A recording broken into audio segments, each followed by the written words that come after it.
Assalamu alaikum dear students, myself Naveed Ahmed. We are here to discuss biology and the topic is aging. You know that कि aging क्या होता है? बुढ़ापे को कहते हैं. बुढ़ापा किस तरह से है? You know that कि जैसे जैसे उम्र गुजरती जाती है हमारी बॉडी में चेंजेस आते जाते हैं. अब ये जो चेंजेस हैं क्या इनको वापस स्टॉप किया जा सकता है? स्लो किया जा सकता है? हम इनको रिवर्स कर सकते हैं? हमारी बॉडी में किस तरह का चेंज आता है? हम कैसे आइडेंटिफाई कर सकते हैं कि हम बुढ़ापे की तरफ जा रहे हैं? और इसकी स्टडी को क्या कहते हैं? उनका मेन टारगेट क्या है? मैक्सिमम लाइफ जो रिकॉर्ड की गई है वो क्या है? तो इन तमाम को समझने के लिए चलते हैं लाइट बोर्ड की तरफ. Dear students, we are going to study aging and you know that the study of aging is known as gerontology. So आप डिफाइन कर सकते हैं, स्टार्ट कर सकते हैं gerontology से ही. Gerontology हम कहते हैं is a branch of biology in which we study aging. तो study of aging is known as gerontology. Study of aging. अब देखिए एजिंग है क्या चीज़, हम इसको प्रॉपरली यानी कि डिफाइन कर लेते हैं. तो एजिंग की बात की जाए तो एजिंग एक इनएविटेबल प्रोसेस है. कैसा प्रोसेस है? इनएविटेबल. इनएविटेबल का मतलब ये है जिसको हम रिवर्स नहीं कर सकते. कांट बी रिवर्स, इसका मतलब है रिवर्स नहीं कर सकते. एक दफ़ा हो गया सो हो गया, so it cannot be reverse. आप सिंपल ऐसे कह सकते हैं कि इसमें मेनली सेल अगर एक दफ़ा डिवाइड कर जाता है तो वो वापस हम उसको मिलाकर दोबारा एक नहीं बना सकते. तो सेम जैसे ग्रोथ इनएविटेबल होती है, सो एजिंग भी इनएविटेबल प्रोसेस है. हम इसे प्रॉपरली डिफाइन करना चाहें तो हम ऐसे कह सकते हैं negative physiological change in the living organism is known as ageing. यानी कि प्रॉपरली डिफाइन करना चाहें तो हम कहते हैं negative physiological change in living organism. एक लिविंग ऑर्गेनिजम्स के अंदर नेगेटिव फिजियोलॉजिकल चेंज जो हैं that is known as ageing. इसको हम एजिंग कह सकते हैं. नेगेटिव फिजियोलॉजिकल का मतलब क्या ले रहे हैं हम? नेगेटिव का मतलब कि इतना ज़्यादा एक्टिव नहीं है. फिजियोलॉजी हम उसके फंक्शंस की बात करते हैं, बॉडी फंक्शंस की. अब कोई भी लिविंग ऑर्गेनिज्म है, वक्त गुजरने के साथ साथ उसके बॉडी फंक्शंस में चेंज आता है and that change in their body functions that is negative, that is known as aging. Aging आप ऐसे भी कह सकते हैं, बुढ़ापे को हम कहते हैं जिसमें उम्र का ज़्यादा होना कह सकते हैं. अब जाहिर सी बात है इसको हम आइडेंटिफाई कर सकते हैं with the help of different science. अब देखिए ये जो डिफरेंट साइंस हम सिम्टम्स की बात करते हैं कि हमें कैसे पता चलेगा. दैट कैन बी हम यहाँ पे उसको एनलिस्ट करते हैं but may not all present in one. ये जो साइंस हैं ये सब के अंदर हो सकता है कि मौजूद ना हो. अब देखें कौन कौन से इनमें सिम्टम्स या साइंस हो सकते हैं. नंबर 1 पे हम बात करते हैं loss of hair pigment. Hair pigment का लॉस हो जाना. आप देखें ना, जैसे कि हम बात करते हैं कि बाल सफ़ेद हो जाते हैं, बालों का सफ़ेद होना एक बुढ़ापे की निशानी है. अब दूसरा है कि development of pigmented area in the skin के अंदर डिफरेंट एरियाज पर स्मॉल पिगमेंटेड एरियाज जो हैं वो डेवलप हो जाते हैं. Development of small pigmented areas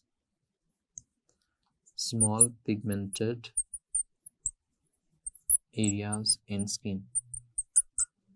skin के मुख्तलिफ हिस्सों में development of different pigmented areas जो हैं वो डेवलप हो जाते हैं. ये ज़रूरी नहीं है कि सब में तमाम सिम्टम्स मौजूद हों, हो सकता है कि किसी में कोई हो और किसी में ना भी हो. जैसे कि यहाँ पे हम एक और सिम्टम की बात करते हैं दैट इज़ पोर विजन. ये सब में नहीं भी होता, ठीक है. लॉस ऑफ हीयरिंग एबिलिटी, या आप ऐसे कह सकते हैं loss or decreased hearing ability, उनमें सुनने की जो सलाहियत होती है वो क्या हो जाती है, कम हो जाती है। तो ये जो एबिलिटी का कम होना ये भी किस में आता है, एजिंग में आता है, उसकी सिम्टम में आ सकता है। Same as it is loss of agility हम कहते हैं जो चुस्ती होती है, बॉडी की एक्टिवनेस होती है, वो क्या हो जाती है, लॉस हो जाती है। सेम एज इट इज हम कह सकते हैं आर्ट्रियोस्क्लेरोसिस की प्रॉब्लम होना शुरू हो जाती है। आर्ट्रियोस्क्लेरोसिस क्या है, arteriosclerosis hardening of the blood vessels जो हार्ड हो जाती हैं उसकी भी एक वजह हो सकती है। हम इसमें कहते हैं हार्डनिंग ऑफ ब्लड वेसल्स जो हैं वो हार्ड हो जाती हैं। ठीक है, ये ब्लड वेसल्स हार्ड क्यों हो जाती हैं, इसमें जो ट्यूनिका मीडिया होता है, ट्यूनिका मीडिया हम उसमें कहते हैं कि जो सेंटर वाली लेयर होती है दैट इज ट्यूनिका मीडिया, और इस ट्यूनिका मीडिया में इलास्टिक फाइबर्स होते हैं, तो लॉस ऑफ इलास्टिसिटी हम कह सकते हैं। इसके अंदर जो इलास्टिसिटी है वो लॉस होना शुरू हो जाती है, ख़त्म होना शुरू हो जाती है, उसकी जो इलास्टिक नेचर है वो ख़त्म हो जाती है, जिसकी वजह से ब्लड वेसल्स हार्ड हो जाती हैं, और ब्लड वेसल्स का हार्ड होना क्या कहलाता है, आर्ट्रियोस्क्लेरोसिस कहलाता है। Same as it is inflammation हो जाता है जॉइंट्स के अंदर, and that inflammation is arthritis. तो आर्थराइट्स में हम कह सकते हैं कि that is related to inflammation of the joints. इसमें जॉइंट्स का जो है वो इन्फ्लेमेशन हो जाता है, जॉइंट्स में सोजिश हो जाती है, इन्फ्लेमेशन ऑफ जॉइंट्स, जॉइंट्स जो हैं वो इन्फ्लेम्ड हो जाते हैं। आप ऐसे कह सकते हैं स्वेलिंग, उनमें स्वेलिंग हो जाती है और ये पेनफुल हो जाते हैं, पेनफुल जॉइंट्स हो जाते हैं। तो ये आर्थराइट्स भी एक हम कह सकते हैं बुढ़ापे की निशानी है। ऐसा भी कहा जा सकता है कि जैसे जैसे उम्र बढ़ती है तो increase in weight, body weight जो है वो इंक्रीज करना शुरू हो जाता है, increase in body weight, body का जो वेट है वो भी इंक्रीज करना शुरू कर देता है due to accumulation of fat, due to accumulation of fat की एक्यूमुलेशन होने की वजह से, क्योंकि जैसे जैसे बुढ़ापा आता है फैट्स बॉडी में डिपॉजिट होना शुरू हो जाते हैं, फैट्स बॉडी में डिपॉजिट होते हैं तो उनकी वजह से बॉडी का जो मैस है, वेट है, वो क्या होना शुरू हो जाता है, इंक्रीज होना शुरू हो जाता है। सेम एज इट इज हम यहाँ पे कह सकते हैं, इसके साथ साथ में ब्लड क्लॉट होना शुरू हो जाते हैं, ब्लड क्लॉटिंग होना शुरू हो जाती है। ये जो ब्लड क्लॉटिंग है, that blood clotting may be in coronary arteries, ये हो सकता है कि कोरोनरी आर्टरीज के अंदर हो। जब ये कोरोनरी आर्टरीज के अंदर होगी तो दैट में लीड टू हार्ट अटैक, ये चांस ऑफ हार्ट अटैक जो होते हैं वो क्या हो जाते हैं, इंक्रीज हो जाते हैं, चांस ऑफ हार्ट अटैक ये बढ़ जाता है, इंक्रीज हो जाता है ड्यू टू द एजिंग की वजह से। तो ये हम कह सकते हैं कि इसमें सिम्टम्स मौजूद हैं। इसके अलावा भी हो सकती हैं, लाइक दैट हम इसमें कह सकते हैं ड्राइनेस ऑफ स्किन का ड्राइनेस होना, रिंकलिंग, स्किन जो है उसमें रिंकल पड़ना शुरू हो जाते हैं, degeneration of the certain tissues जो हैं वो क्या होना शुरू हो जाते हैं, डीजनरेट होना शुरू हो जाते हैं, degeneration of certain tissues, certain tissues जो हैं वो क्या होना शुरू हो जाते हैं, डीजनरेट होना शुरू हो जाते हैं। मिसाल के तौर पर हम इसमें कह सकते हैं कि इनकी वजह से नर्वस सिस्टम जो है वो बहुत ज़्यादा इफ़ेक्ट होता है, क्योंकि नर्वस सिस्टम के जो सेल्स होते हैं वो आगे अपने आप को मल्टीप्लाई तो करते नहीं है, तो एक ख़ास वक्त के बाद जो है वो डीजनरेट होना शुरू हो जाते हैं। डीजनरेट होते हैं तो इसमें हम कह सकते हैं फॉरगेटफुलनेस यानी कि भूल जाना, ये आदत हो सकती है। लॉस ऑफ हेयर्स भी एक पॉइंट होता है हेयर्स जो हैं वो बॉडी से या हेड से जो है ये किसी में ये भी क्या होना शुरू हो जाते हैं, लॉस होना शुरू हो जाते हैं। बाकी ये बातें जो हमने बात की है, ब्लड क्लॉटिंग है, ड्राइनेस है, रिंकल्ड है, डीजनरेशन है, फॉरगेटफुलनेस है, लॉस ऑफ हेयर है, ये इंक्रीज इन बॉडी वेट का इंक्रीज कर जाना, आर्थराइट्स जो है ये भी प्रॉब्लम है, आर्टरोस्क्लेरोसिस है, लॉस ऑफ एजिलिटी, लॉस और decreased in the hearing ability, poor vision, same as it is loss of hair pigment or to development of small pigmented area in skin around the face के around, ये सारी ऐसी इसकी symptoms हैं। इन symptoms जो हैं ये mainly of aging है। अब question is that कि what is the cause of the aging का जो cause है वो क्या चीज़ है। तो ये एक शॉर्ट क्वेश्चन भी बन सकते हैं जिसमें ये पूछा जा सकता है कि what are the symptoms of ageing, और इसमें मल्टीपल एमसीक्यूज जो हैं वो भी बन सकते हैं। तो कॉज को अंडरस्टैंड करने के लिए चलते हैं नेक्स्ट लाइट बोर्ड की तरफ। स्टूडेंट्स, हमने अभी तक क्या किया है, जेरेंटोलॉजी को डिफाइन किया है, एजिंग को डिफाइन किया, यानी कि इसका इंट्रोडक्शन कह सकते हैं, या फिर हमने इसको डिफाइन किया, इसकी डेफिनेशन हमने पढ़ी अभी तक। नेक्स्ट हम इसके साइंस एंड सिम्टम्स को डिस्कस किया कि क्या साइंस हैं, सिम्टम्स क्या हैं, कैसे हम इसको आइडेंटिफाई कर सकते हैं, इसके सिम्टम्स क्या हैं या साइंस क्या है। Now we are going to study the process और द कॉज, यानी कि हम इसके प्रोसेस को स्टडी करने लगे हैं कि ऐसा कौन सा प्रोसेस है, किस तरह से एजिंग होती है। तो अगर रियल में बात की जाए ना, तो इसका प्रोसेस या कॉज अभी तक स्टिल अनआइडेंटिफाइड है, यानी कि हम ऐसे कह सकते हैं कि एग्जैक्ट प्रोसेस, मेथड, तरीकेकार, कॉज स्टिल अनआइडेंटिफाइड है। अभी तक हमें पता नहीं है, हम उसको आइडेंटिफाई नहीं कर पाए, लेकिन फिर भी सर्टन पॉइंट्स हैं जो बहुत अहमियत के हामिल रखते हैं। अब सर्टन पॉइंट्स कौन कौन से हैं। नंबर 1, पहला जो पॉइंट हम कह सकते हैं, finite number of cell divisions. क्या हो सकता है, finite number of cell divisions, यानी कि जब सेल डिवाइड करते हैं तो वही खास नंबर तक डिवाइड करते हैं, उसके बाद उनके अंदर डिवीजन्स नहीं होती। मिसाल के तौर पर जैसे कि हमने बात की है, इसकी अगर बात करें तो एक फुली ग्रोन सेल है, फुली ग्रोन टिश्यूज हैं, ऑर्गन्स हैं, ये फुली कंप्लीटली ग्रो हो चुके हैं। इसमें नंबर ऑफ डिवीजन जो हैं वो स्पेसिफिक होती हैं। एक सेल जो है, जैसे हम बात करें 1 सेल, हम ऐसे कह सकते हैं can multiply, can divide up to a certain limit, एक खास लिमिट तक ये डिवाइड कर सकते हैं।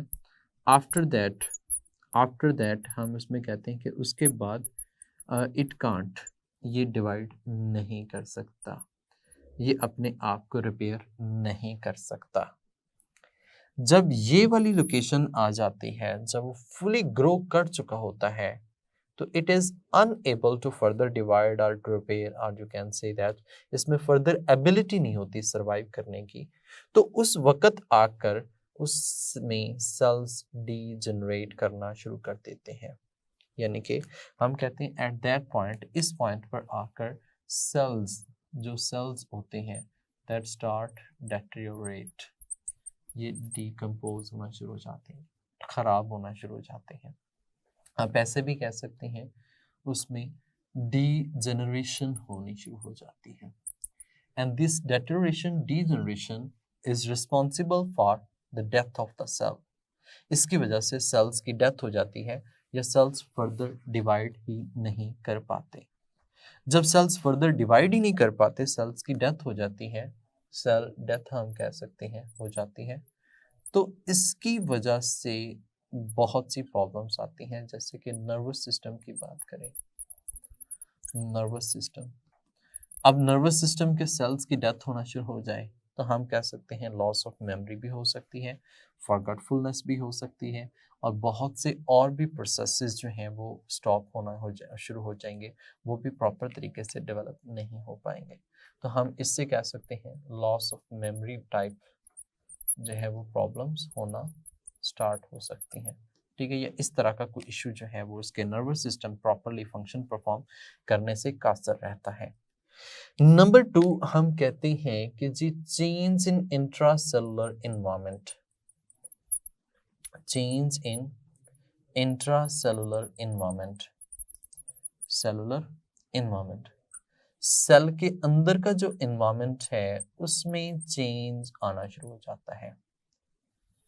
इस तरह से चेंज आता है, मिसाल के तौर पर हम यहाँ पे एग्जांपल लेते हैं, जैसे कि हमने बात की कि एक सेल है, सेल के अंदर कोलेजन प्रोटीन है। ये जो कोलेजन प्रोटीन है इसकी आपस में इंटरलिंकिंग बढ़ जाती है, यानी कोलेजन प्रोटीन में increased interlinking, increased interlinking, interlinking कह सकते हैं, या फिर हम इसमें क्रॉस जो है, क्रॉस लिंकेज जो है वो कह सकते हैं, दैट इंक्रीज्ड क्रॉस लिंकेज। जब इसमें इंटरलिंकेज या फिर क्रॉस लिंकेज इंक्रीज्ड होती है तो ये एक प्रॉब्लम क्रिएट हो जाती है। यानी कि ये हम ऐसे ही कह सकते हैं कि जब उसमें क्रॉस लिंकेज बढ़ रही है, इंटरलिंकेज बढ़ रही है, तो वो सेल जो है वो प्रॉपर तरीके से सर्वाइव भी नहीं कर पाएगा। जब सर्वाइव भी नहीं कर पाएगा तो उसमें सिर्फ कोलेजन प्रोटीन के फाइबर्स हैं, तो वो हार्ड होना शुरू हो जाएगा। तो वो जो हार्डनिंग होती है वो शायद ऐसे भी कह सकते हैं कि इंक्रीज्ड इन कोलेजन इंटरलिंकेज, कोलेजन के इंटरलिंकेज की वजह से भी ऐसा ही हो सकता है। दूसरा हम ये कह सकते हैं, एक तो हमने कोलेजन प्रोटीन की बात की, फिर हम ये भी कह सकते हैं इलास्टिक टिश्यूज जो होते हैं, इलास्टिक फाइबर्स जिसे कह सकते हैं या इलास्टिक टिश्यूज कह सकते हैं, इलास्टिक टिश्यूज की वजह से लॉस ऑफ इलास्टिसिटी, यानी कि इसमें इलास्टिसिटी जो है वो लॉस हो जाती है, इलास्टिक टिश्यूज प्रॉपरली काम करना छोड़ देती हैं। Loss of resilience in cartilage, loss of resilience भी कह सकते हैं, लॉस ऑफ रेजिलियंस आप ऐसे कह सकते हैं जो उसमें रुकावट सी होती है या उसकी जो लचक सी होती है वो जो होती है वो लॉस हो जाती है। जब वो रेजिलियंस उसमें लॉस हो जाएगी लाइक दैट इन कार्टिलेज और बाकी पार्ट्स के अंदर, तो इससे भी फिर प्रॉब्लम जो है वो होना शुरू हो जाती है।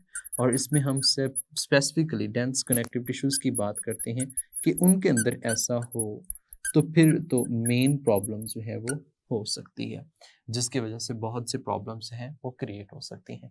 तो पहला पॉइंट हमने बात की finite number of cell division, दूसरी बात हमने की change of intra cellular environment जिसमें हमने कोलेजन फाइबर्स का जिक्र किया, इलास्टिक टिश्यूज की इलास्टिसिटी लॉस होने पे, और द लॉस ऑफ रेजिलियंस यानी कि उसमें जो लचक होती है या डेंस कनेक्टिव टिश्यूज में जो उसकी रेजिस्ट करने की सलाहियत होती है वो लॉस हो जाती है। तो जब ये लॉस हो जाती है तो फिर प्रॉब्लम्स क्रिएट होना शुरू हो जाती हैं। नेक्स्ट पॉइंट है इसमें, third point, that is mutation, spontaneous mutation कह सकते हैं। अब देखिए ये जो म्यूटेशंस हैं, म्यूटेशंस हम कहते हैं abrupt change in DNA, DNA के अंदर जो चेंज आता है उसको हमने म्यूटेशन का नाम दिया, एब्रप्ट चेंज इन डीएनए। अब डीएनए के अंदर जब भी चेंज आएगा that will lead to abnormal cells, जिसकी वजह से सेल्स कैसे हो जाएंगे एबनॉर्मल, और एबनॉर्मल सेल्स जो हैं वो प्रॉपर तरीके से सर्वाइव नहीं कर पाते। जब ये प्रॉपर तरीके से सर्वाइव नहीं कर पाते तो that is basically mutation, and the mutation is also responsible for ageing. हम ये भी कह सकते हैं कि ये भी एजिंग में जो है वो रिस्पॉन्सिबल है या इसकी वजह से भी एजिंग हो सकती है।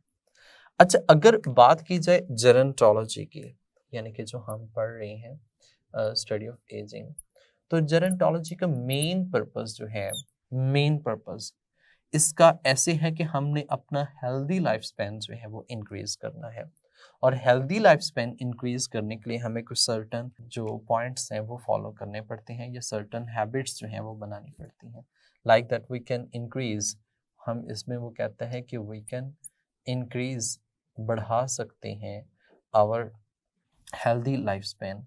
हम अपना हेल्दी लाइफ स्पैन जो है वो उसको क्या कर सकते हैं, इंक्रीज कर सकते हैं। कैसे कर सकते हैं हम अपनी एज को? नंबर वन, हम रेगुलर मील यानी कि प्रॉपर तरीके से खाना खाएं, पहला पॉइंट। दूसरे पॉइंट में वो ये कहता है कि आप रेगुलर एक्सरसाइज करें, मतलब कि एक्सरसाइज जो है वो प्रॉपर तरीके से करनी चाहिए। फिर हम ऐसे भी कहते हैं कि इनके अंदर जो है वो regular meal, regular exercise, proper sleeping time, proper rest आप कह सकते हैं या प्रॉपर स्लीप टाइम भी कह सकते हैं, ये इनके अंदर होना लाजमी है।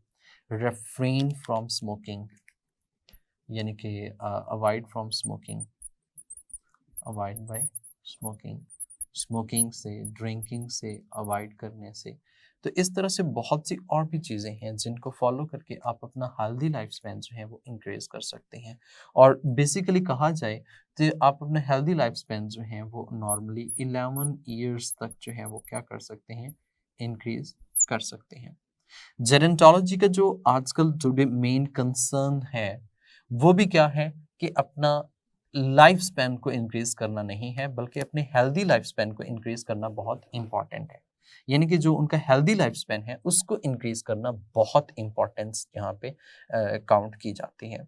अब जो हेल्दी लाइफ स्पैन हमने कहा है वो इंक्रीज करना, तो वो तो इम्पॉर्टेंट है, लेकिन एक बात याद रखिएगा, अगर ऐसा नहीं होता तो उसकी वजह से जो ओल्ड एज हैं उनकी एज जो है, उनके जो नंबर है वो going to increases. Let's suppose अगर ये बात की जाए तो ऐसे जिनकी एज 75 ईयर्स तक होती है, 75 ईयर्स तक की एज के लोग जो हैं वो 8 मिलियन टू 14.5 मिलियन तक जो है वो इनका नंबर इंक्रीज हो रहा है। Same as it is above 80 यानी कि जो 80 प्लस ईयर्स के लोग हैं इनका नंबर जो है वो 5 to 12 मिलियन तक जो है वो इंक्रीज कर जाएगा। ये आने वाले 50 सालों की हम बात कर रहे हैं, हाफ सेंचुरी की बात कर रहे हैं कि next half years, 50 years next में अगर तो हम इसके नंबर को काउंट नहीं करते, प्रॉपर्ली संभालते नहीं हैं, तो 75 साल की उम्र के लोग जो हैं वो 8 मिलियन अभी हैं, तो ये कितने हो जाएंगे, 14.5 मिलियन। और जो 80 साल के लोग हैं, 80 साल से ज़्यादा वाले लोग जो हैं वो अब 5 मिलियन हैं, और इनका नंबर जो है वो 12 मिलियन से क्या हो जाएगा, ज़्यादा हो सकता है। सो ये नंबर जो है वो डे बाय डे क्या कर सकता है, इंक्रीज कर सकता है। जी स्टूडेंट्स, तो अब आपको बात समझ आ गई होगी कि आप बुढ़ापे की तरफ जा रहे हैं या नहीं जा रहे। Identify yourself. बहुत सी सिम्टम्स ऐसी होंगी जो हम खुद से अज्यूम कर लेते हैं कि हमारे अंदर हैं, बल्कि हम तो यंग हैं, हम ऐसा नहीं है। तो जैसे जैसे एज इंक्रीज होगी, you know that there is a multiple symptoms will be generated into your body. तो बहुत से सिम्टम्स जो हैं वो आपकी बॉडी में क्या हो जाएंगी, अराइज हो जाएंगी। तो ये जितनी भी सिम्टम्स हैं ये ज़रूरी नहीं है कि सारी की सारी ही आपकी बॉडी में हो या एक एज्ड पर्सन के अंदर हो। And you know that what is the main goal of gerontology, to increase the healthy life span. यानी कि हमारा लाइफ स्पैन तो जितना है उतना है ही, तो उसमें से हेल्दी लाइफ स्पैन कितना होगा, यानी कि हम बिल्कुल सेहत तंदुरुस्त कैसे रह सकते हैं, कितना रह सकते हैं। तो मेन टारगेट जो जेरेंटोलॉजी का है वो ये है कि हम अपना हेल्दी लाइफ स्पैन जो है उसको इंक्रीज कर सकें। उसको इंक्रीज कैसे किया जा सकता है, they have told the symptoms. उन्होंने सिम्टम्स यानी कि वो मेथड्स, तरीकेकार बता चुके हैं कि जैसे हमने उसको करना है। सो नेक्स्ट हम डिस्कस करेंगे रीजनरेशन कि नेक्स्ट नया पार्ट जो है वो कैसे डेवलप होता है या कोई लॉस्ट पार्ट कैसे डेवलप होता है। तो उसको समझने के लिए चलेंगे नेक्स्ट लेक्चर में। अपना ख्याल रखिएगा, मुझे इजाज़त दें, अल्लाह हाफिज़।